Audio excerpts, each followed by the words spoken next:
Salut à tous, c'est Nico, j'espère que vous allez bien. Moi ça va toujours aussi bien, encore plus aujourd'hui parce qu'il fait beau. Mais je vous avoue aujourd'hui que je suis un petit peu fébrile parce que j'ai la chance de pouvoir découvrir avec vous un PC portable ultra puissant. C'est tout simplement la config la plus dingue que je n'ai jamais testée. Et je vous cache pas, il coûte très cher hein.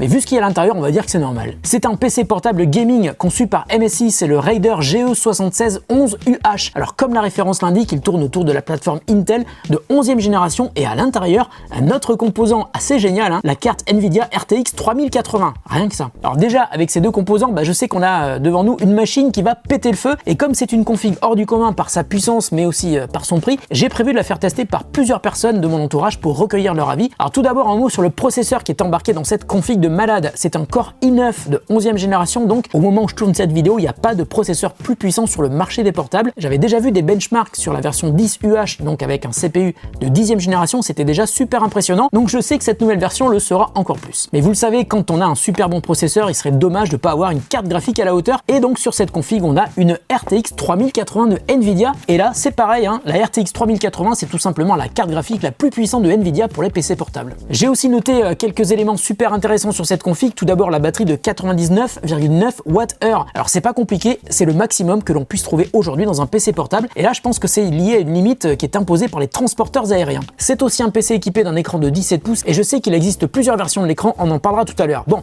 je m'arrête là pour l'intro, maintenant on va découvrir le PC ensemble. J'avoue, je suis un petit peu impatient et j'ai un petit peu peur aussi. Allez, unboxing.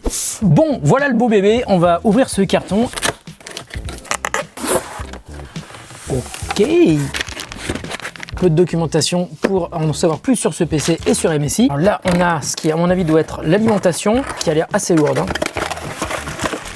Mais c'est vrai qu'il faut une grosse alim pour pouvoir alimenter ne serait-ce que la carte graphique qui est à l'intérieur de ce PC.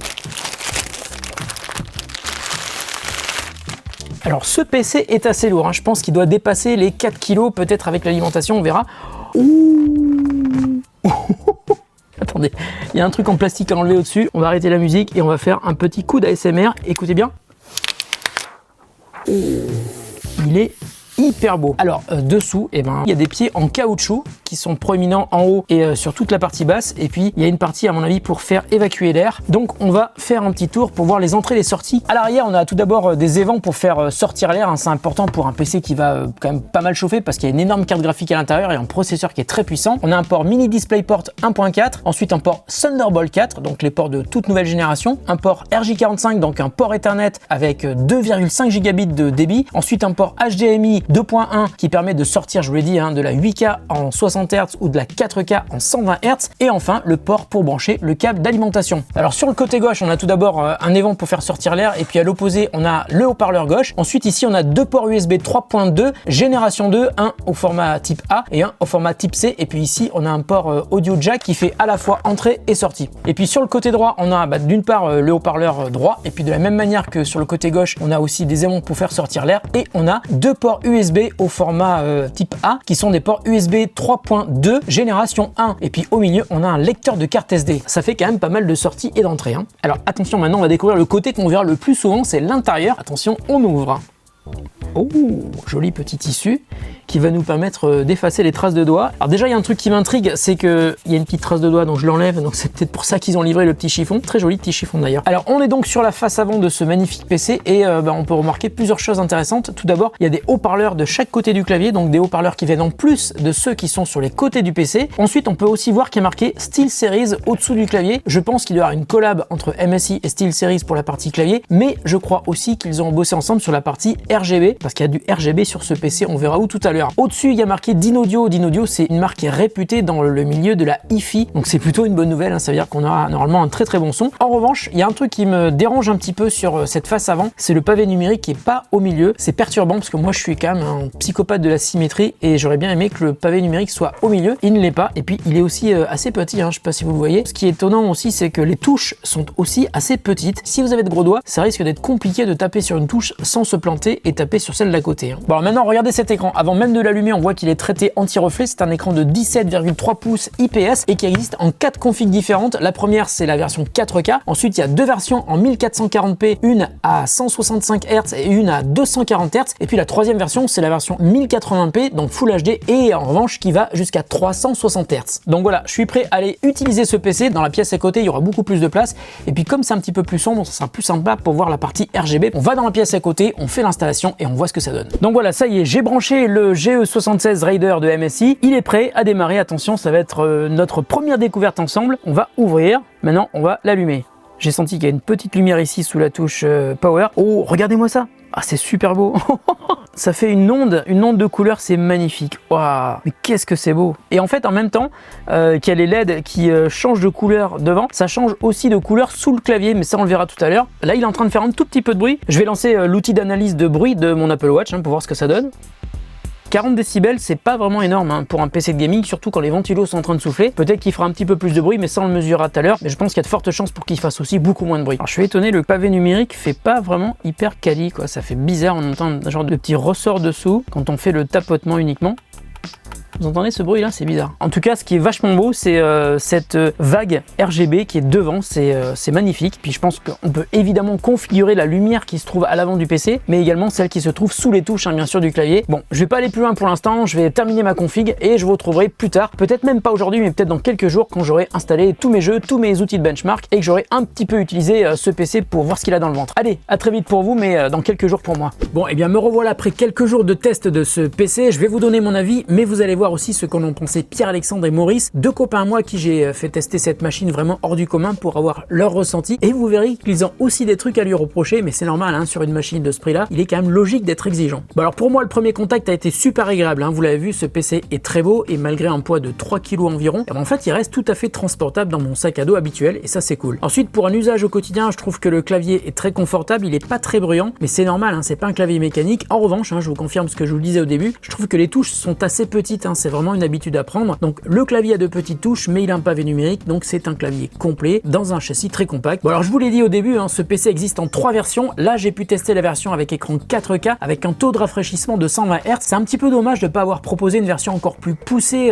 sur cette dalle 4K. Et puis autre petit regret, dommage que la version 4K ne soit pas proposée avec une dalle OLED. À mon avis, et ça va être valable quel que soit le PC de gaming portable que vous achetez, la version que vous pouvez choisir doit être dictée par la manière dont vous souhaitez utiliser votre setup. Par exemple, si vous comptez jouer uniquement avec l'écran intégré, je pense qu'il vaudra mieux prendre la version Full HD à 360 Hz ou à la rigueur la version 1440p qui est dispo en version 165 ou 240 Hz. Et à l'inverse, si vous souhaitez principalement utiliser un écran externe, et bien dans ce cas, prenez la version 4K et investissez dans un écran de gaming avec un taux de rafraîchissement important. D'ailleurs, je suis pas le seul à avoir des trucs à dire sur l'écran. Là, c'est graphisme à fond, 120 FPS, 4K.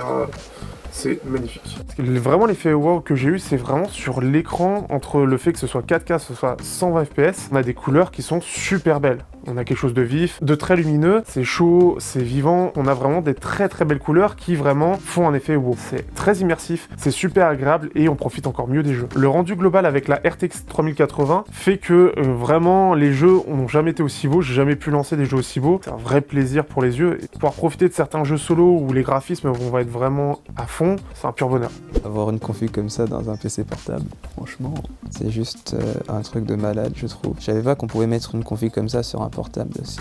Faudra plutôt voir l'autonomie, parce que pour le coup, avoir ça sur un PC portable, c'est génial, mais après, voir combien de temps on peut jouer sans avoir à l'alimenter, en fait. Alors justement, en termes d'autonomie, ça va énormément dépendre, évidemment, de ce que vous allez faire. Pour du web, pour travailler sur des applis bureautiques, pour regarder des films, vous pouvez compter jusqu'à environ 4h30 à 5h d'autonomie. En revanche, pour le jeu vidéo, d'une part, le réglage automatique de la puissance vous donnera un framerate beaucoup moins véloce que si le PC est branché sur secteur, mais de plus, vous aurez du mal à dépasser 1h30 de jeu uniquement sur batterie. Vu que tu m'as dit une config à 4000 balles, j'ai tout mis au maximum, vraiment tout, que ce soit la résolution, le fait que ce soit totalement fluide vraiment partout dans le jeu, c'est impressionnant. Alors on pourrait se dire qu'on peut se passer d'un casque si on est tout seul. En revanche, même si vous êtes tout seul, je vous déconseille de vous passer du casque quand vous jouez, car il y a un point qui m'a un petit peu gêné, c'est le ventilo. Il se met en route très très rapidement et ça fait quand même pas mal de bruit. L'un des points que j'ai remarqué sur les quelques minutes auxquelles j'ai pu tester ce PC, c'est surtout la ventilation. Elle fait un peu de bruit quand on est sur certains jeux un peu gourmands. Wreckfest étant celui qui m'a vraiment pris le plus de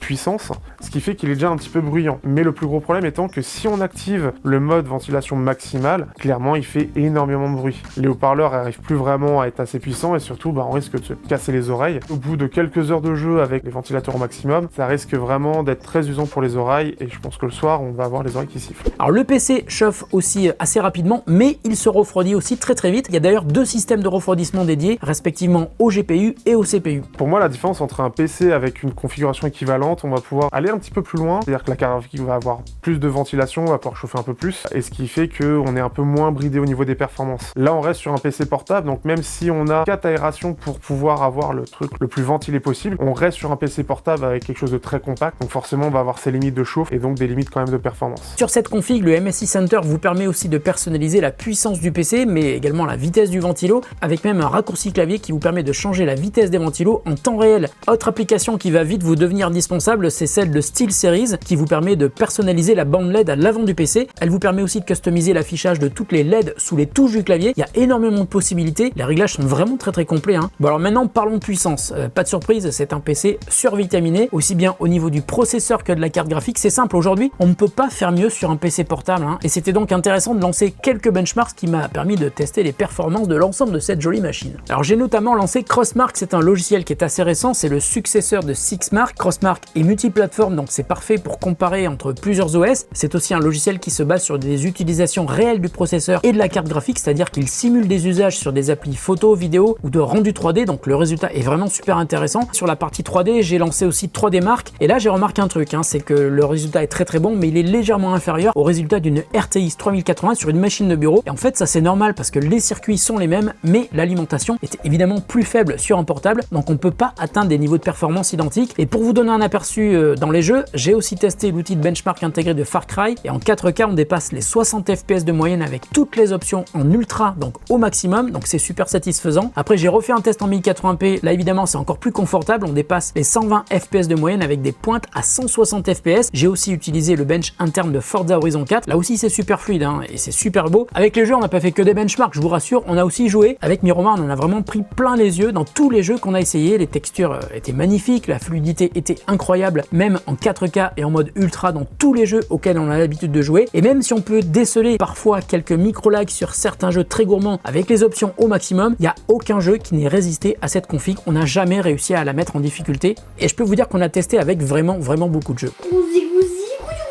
Alors concernant la carte graphique, on en prend vraiment plein les yeux avec la RTX 3080. D'abord parce que c'est une carte qui est super à l'aise avec tous les jeux du moment, y compris les plus gourmands, mais aussi parce qu'elle est capable de se dépasser sur certains jeux qui sont optimisés pour deux points très précis, le DLSS et le Ray Tracing. Alors ce qui est vraiment cool, c'est que le Ray Tracing mais aussi le DLSS sont souvent disponibles sur des jeux qui sont un petit peu anciens, par exemple Call of Duty Modern Warfare, Battlefield 5, F1 2020, Minecraft, Watch Dogs Legion ou Shadow of the Tomb Raider par exemple. Alors pour faire simple, le DLSS c'est la faculté de la carte à pouvoir régénérer des images encore plus belles dans les jeux pour améliorer les textures. Alors c'est pas évident à expliquer, mais on pourrait un petit peu comparer ça à de l'overclocking d'images grâce à l'intelligence artificielle. Et puis le ray tracing, je sais pas si vous le savez, mais c'est la capacité à simuler le rendu physique de la lumière, et ça permet donc de créer des effets de réflexion, d'éclairage, et ça donne un aspect photoréaliste à du contenu 3D qui est calculé en temps réel, et ça en met plein les yeux évidemment. Sur certains jeux, on a vraiment du mal à faire la différence entre du contenu qui est créé par la machine par rapport à ce qui serait filmé dans la réalité. C'est vraiment magnifique, mais évidemment ça demande énormément de puissance,